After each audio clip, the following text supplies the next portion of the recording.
आप इसको जरा ध्यान से आप इसको सुन लीजिएगा। देखिए, पहला पॉइंट है कि हमारा जो परिवार है एक संयुक्त परिवार है, बहुत बड़ा परिवार है हमारा।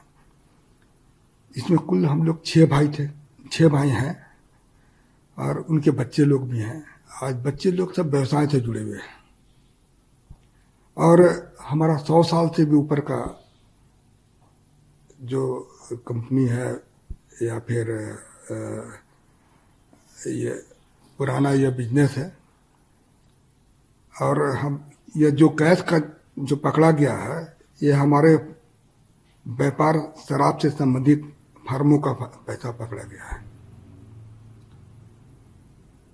हमारा परिवार पिछले 100 साल से अधिक से चलता आ रहा है तथा हमारा जो भी कारोबार है वो बिल्कुल पारदर्शी है। आपकी जानकारी के लिए मैं बता दूं कि जो कैश पकड़ा गया है और शराब बिक्री का पैसा है, क्योंकि शराब व्यापार में सारा सेल कैश से होता है। यह पैसा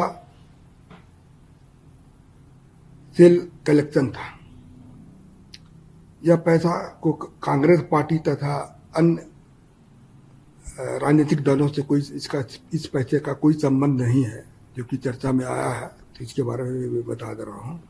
ये पूर्ण रूप से हमारे कंपनी का पैसा था और ये कैश का भी मैं जिक्र किया, वो कैश से ही हमारा व्यापार चलता है डेली। आप लोग भी जानते हैं कि शराब जहाँ जहाँ भी बिजनेस होता है वो कैश का ही बिजनेस होता है, तो वह कैश का ही यह बिजनेस है हमारा। और मैं हमारे फर्म के बारे में बता देता हूँ कि बलदेव साहू, शिव प्रसाद साहू एंड सन्स के नाम से हमारे है। दूसरा है रितेश साहू। ये तीनों फर्म हमारे रिश्तेदार के हैं। इसके अलावे हमारे और भी सारे रिश्तेदार लोग हैं, उनके नाम से भी है ये फर्म चलता है। जहाँ तक BPDL की बात जैसा है कि अखबार मीडिया के माध्यम से दिखाया जा रहा है, वो कैश जो बरामद नहीं हुआ है, वहाँ पर जो कैश को लोग बोलते हैं कि काफ़ी मात्रा में कैश वहाँ बरामद हुआ है, वह हमारा डिस्टिलरी वहाँ पर है और शराब बनता भी है और वहाँ पर किसी तरह का भी कोई भी कैश नहीं पकड़ा गया। और जो भी पैसा मीडिया के माध्यम से मेरा दिखाया जा रहा है, वह सारा पैसा मेरा नहीं है। यह पैसा मेरे परिवार तथा अन्य संबंधित फर्मों का है।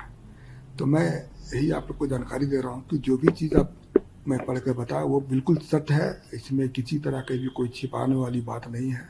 आप इस पर आप को भी मैं पूर्ण रूप से मैं कॉन्फिडेंस के साथ कर रहा हूँ कि इनकम टैक्स ने छापा मारा है, तो इसकी सारे हिसाब किताब मैं हम लोगों को दूंगा। देखिए हुजूर, बहुत देर कर दी आपने आते आते। आप रेड शुरू होने के 9वें-10वें दिन बाद आते हैं कैमरे के सामने और पूरे मामले को डाइवर्ट करने की कोशिश करते हैं। हमारा अभी भी मानना है कि ये कांग्रेस के इलेक्शन मैनेजमेंट फंड का एक छोटा सा हिस्सा था और धीरज साहू अब ध्यान बांटने की कोशिश कर रहे हैं। हमारी मांग थी कि ईडी, सीबीआई और यहां तक कि एनआईए, क्योंकि ये जिस एरिया में काम करते हैं वो उग्रवादियों का क्षेत्र है, इन एजेंसियों को भी इन्वॉल्व करना चाहिए, पूरे मामले के तह पे जाना चाहिए। लेकिन एक कांग्रेस के सांसद अगर कह रहे हैं कि 350 करोड़ से ज्यादा की कैश रिकवरी हुई है और 1000 करोड़ से ज्यादा की प्रॉपर्टीज की बात आ रही है, वो उनके परिवार का पैसा है, तो ये नियम कानून के विरुद्ध है। आरबीआई का गाइडलाइन कतई इसकी इजाजत नहीं देता है और हमारा मानना है कि ये पूरे मैटर को डाइवर्ट कर रहे हैं। हमारा अभी भी यही कहना है कि कांग्रेस का हाथ करप्शन के साथ, धीरज साहू कितना भी ध्यान बांटे, देश के सामने कांग्रेस अपने काले धन को लेकर एक बार फिर से एक्सपोज हो गई है। आईटी की ओर से ना है, लेकिन प्रधानमंत्री जी ने 350 करोड़ से ज्यादा का ट्वीट कर दिया। प्रधानमंत्री से ऊपर कौन सी संस्था होती है राष्ट्रपति को छोड़कर, तो 350 का आंकड़ा कैश नकदी बरामदगी का तो बिल्कुल आप मिनिमम मान सकते हैं और आईटी जब भी करे। लेकिन देश की नजरों में ये एक बार फिर से सिद्ध हो गया है कि जो इन्होंने 50 वर्षों तक लूटा कांग्रेस ने और अभी तक निरंतर इनकी राज्य सरकारों में लूट जारी है, उसका एक छोटा सा नमूना धीरज साहू के रूप में दिखा।